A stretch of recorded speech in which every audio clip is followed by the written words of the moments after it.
Well, today is Dress for STEM Day, a campaign that encourages people to wear purple to support women in science, technology, engineering, and math.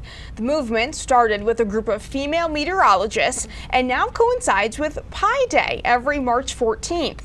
The goal is to raise awareness about the gender gap in STEM careers, where women make up only about 27% of STEM jobs. And Dana, you have dressed for the occasion. I have dressed for the occasion. This is my third year in a row now doing Dress for STEM Day. A lot of television meteorologists all try to wear it either, and in this case it's a Saturday, so for the women who work during the week, they do it on Friday, and then we'll put together a collage of all the women who wore purple in celebration to just support our fellow women in STEM, because there's not that many of us, and we wear purple to celebrate that. Yes, it's important. And in the past, when I've been scrolling through social media, I've seen a lot of purple pictures. Yes, just trying to raise awareness for women in STEM. All right, and you know, I woke up, I wasn't really expecting snow. On my days off, I don't really watch the radar, but I was like, oh, and here's some snow.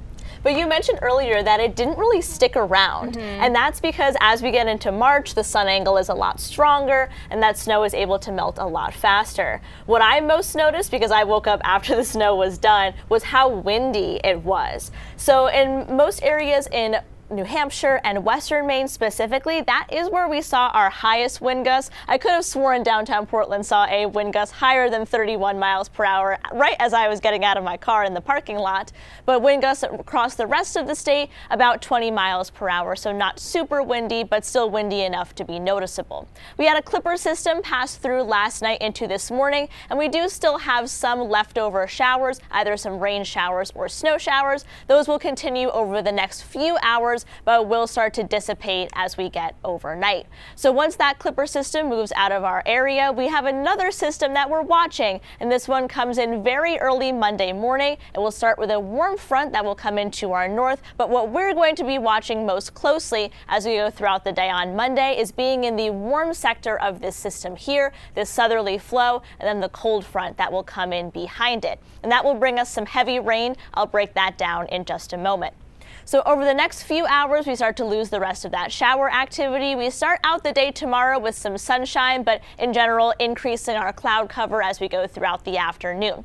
In areas of far northern Maine, late in the day on Sunday to very early Monday morning, could see a little bit of a wintry mix or some freezing rain that could cause us a little bit of issue for the Monday morning commute in some of those spots, particularly north of Route 2. But we will transition into plain rain pretty quickly as temperatures warm, and rain is going to be fairly heavy at times throughout the day. I think it will have a little bit of a lag in some of that precip as we go throughout the afternoon.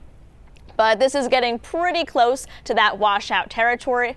Heavy rain throughout much of the day. We'll have those gusty winds out of the south. High temperatures will be getting into the upper 40s and low 50s, so we are in that warm sector of that system. And then overnight, that rain continues, and it'll continue into early Tuesday morning, and then we will finally start to lose that precip throughout the afternoon on Tuesday from west to east as the cold front departs.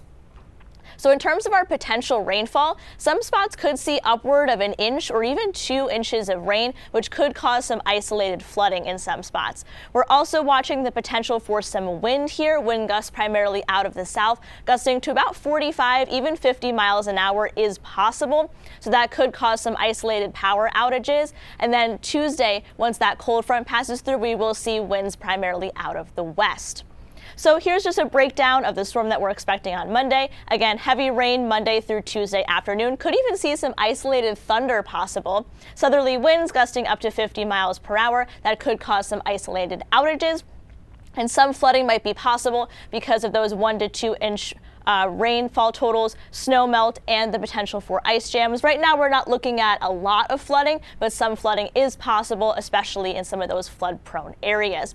Here's a quick look at that St. Patrick's Day parade forecast for tomorrow. Partly cloudy skies, temps in the upper 30s. Rain forecast sees 3 to 6 feet. Ocean temperature is 37.